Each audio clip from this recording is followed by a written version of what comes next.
Јајцата, млечните производи, рибата и кикиритките се најчестите причинители алергии на храна кај децата. Нутриционистите препорачуваат доколку воведувате алергени во исхраната на детето, тоа да го правите постепено. Посочуваат дека воведувањето на алергени да се прави во консултација со матичниот педијатар или алерголог, доколку детето има потенцијални алергии во семејството. Алергените кај нас веќе мислам дека сите ги знаат, тоа се кикирики, јаткасти плодови, може да се случи алергиска реакција, јајца. Рибите исто така може да бидат алергени, кравите производи, мислам млечните производи скоро сите. Тука се внимава со воведувањето, односно принципот на давање може да биде неколку дена да се воведува и тоа со започнување од давање на врвна лажичка се чека одреден период дали ќе има некаква реакција. Значи, многу е ова важно, бидејќи секој алерген кога се дава, добро е првично да се даде сам.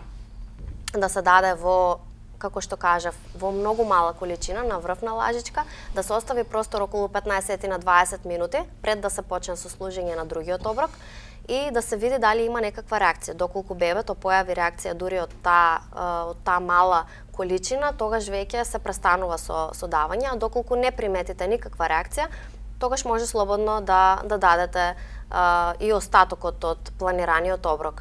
Јајцето е малку поспецифично, порано се делеа белка и жолчка, сега веќе може да се дава и цело од самиот почеток, меѓутоа исто со подобро е да се почне можеби со давање на јајце во трагови, односно јајце воведено преку оброк во вид на мафин или палачинка, каде што во самиот состав има јајце, меѓутоа тука значи нема да го изеде бебето цело јајце, туку ќе дојде само во допир со дел од јајцето.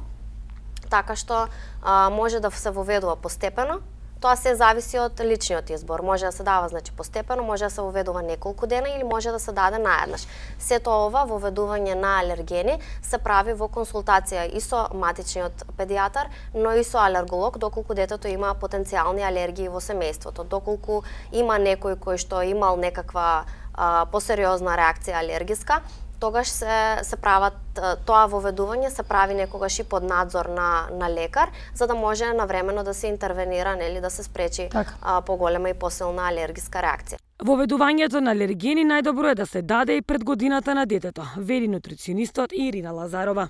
Сите алергени веќе значи не се чека да се воведат после година, туку се даваат уште од самиот почеток, бидејќи студиите покажуваат дека со давањето на порано на алергените се спречува всушност појавата на алергии во подоцнежниот живот. Колку повеќе ги одложуваме, толку поголеми се ризиците дека детето може навистина да покаже некаква алергиска реакција.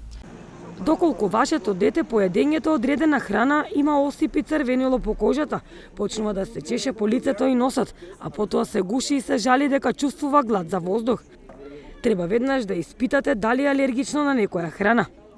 Нутритивните алергии се многу чести во периодот на детството и може да се јават уште и кај новороденчињата, дури и при првиот внес на млеко.